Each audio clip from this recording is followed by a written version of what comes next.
God is going to judge us. Another way you can judge it, because if you might think, well, he's already doing his own thing. I don't think it's a bad idea to lay down with a woman. It's going to be fine. I'm going to wear a condom. I'm going to put 2 on just to make sure. You might have that in your thought. I don't know what's going through your mind. But guess what? Another way God could judge you is, give me Deuteronomy 28:61. You heard of STDs? You heard of gonorrhea, syphilis, AIDS? How do you get those things? Sex. Sex outside what? Can you get those things at being married? Yes, we will. Yeah, you can if you are unfaithful. But if you are married, you're not supposed to sleep outside of you're not supposed to sleep with any other woman besides your wife. Your wife is not supposed to sleep with any other man besides you. But when you decide to do that, when you decide to go outside of your marriage and not have sex, you can get this. Read that.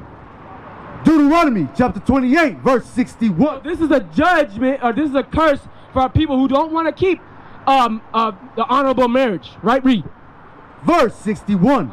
Also, every sickness and every plague which is not written in the book of this law. Because you're not going to read AIDS. You're not going to read gonorrhea, syphilis, herpes. Those are all STDs that we can contract when having sex outside of our marriage. You following me, Jose? Continue reading. Then will the Lord bring upon thee until thou be destroyed. Because our people are wise to do evil. They would think about just having 2 condoms on, or a Plan B pill. Something to try to prevent God's judgment. Guess what? If you sin, God's going to get you. God is going to judge you. That's the God we serve. Look what God did to us. He put us through slavery. He allowed our enemies to put us in slavery. He allowed our enemies to strip everything from us because we didn't want to keep marriage. We didn't want to honor his laws and commandments. God's going to get you if you decide to willfully sin and go against his laws and commandments. So you understand that you have to get married, right, Jose? All right, you got to build up your family. You got to raise your kids. The kids that are living here, you got to build them up. You got a son and a daughter? 2 boys. How old are they? 1 is 7 and 1 is 4. They're very young. Do they live with you? They don't live with you? All right, give me 1 Timothy 5 and 8. All right, give me 1 Timothy 5 and 8. Can they live with you? The baby mama got child support? I mean, they got custody over them? Or you just let them live with them? You're cool and everything, so you got a mutual relationship, everything's cool, but your sons live with your wife. Well, I'm going to tell you something, right? Once you start applying God's laws and commandments, you got to teach them the same thing. Give me 1 Timothy 5 and 8. Read that. 1 Timothy chapter 5, verse 8. But if any provide not for his own. So God is saying a man is to provide for his own. It's talking about your family. It's talking about the 2 sons you have. You got to provide, meaning whatever they need, whatever basic necessities they need, you got to be able to provide for that as a father, right? A father is someone who provides for their children. You don't get the title as father unless you're providing for your children. You follow me, right? The only way you could be a father is if you're taking care of your kids and providing for them. And not only financially, but teaching them God's laws and commandments. That's how you provide for your children, by teaching them God's laws and commandments. So as you learn God's laws and commandments, guess what you got to do? What do you got to do to your sons? As you learn them, what do you got to do? You got to follow them and do what? And what do you got to do to your kids, though? You got to teach them. We're going to get that. Continue reading 1 Timothy 5 and 8. We're going to finish this off and go to it. 1 Timothy chapter 5, verse 8. But if any provide not for his own, and especially for those of his own house. So talking about your family. You don't provide for your own house, your children, read. He has denied the faith. So you deny you're an Israelite. Because an Israelite is supposed to take care of his kids. You're supposed to be a king on this earth. A king takes care of his family. You're a prophet. A prophet takes care of his family. God said you deny the faith, you deny the Bible, you deny God, you deny Christ, read. And is worse than an infidel. An infidel is someone who don't believe in the Bible. An infidel is the other nations. They don't believe in this Bible. Right now, give me Deuteronomy 6 and 7. This is how you provide for your kids. This is how you provide for your children.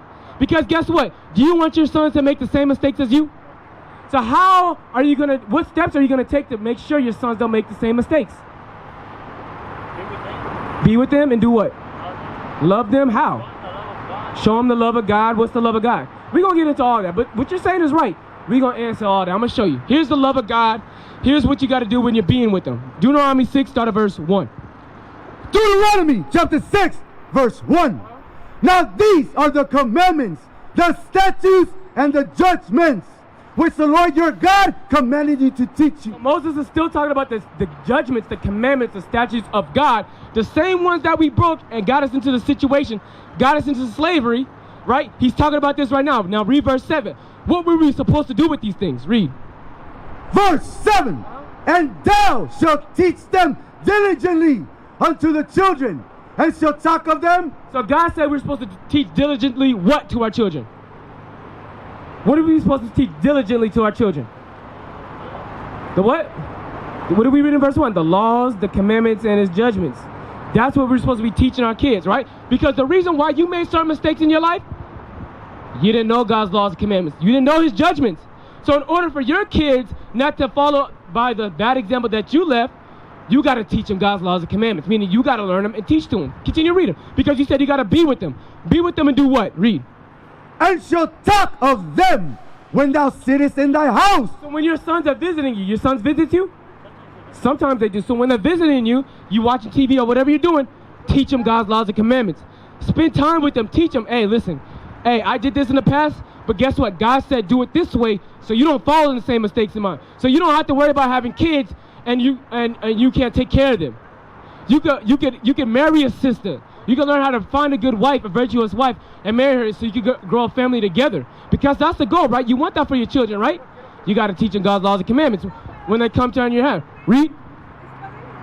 And when thou walkest by the way. You go on walks, you go out to places with your kids, you take them out. Teach them God's laws and commandments. Whenever you go into the store with them, whenever you go into the park with them, teach them God's laws and commandments. Jose, you with me? All right, don't leave, right? Read.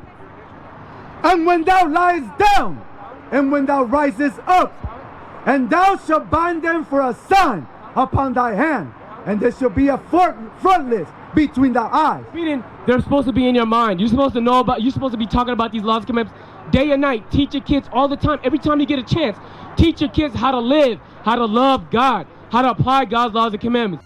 We used to scream black power while heroin was pushed.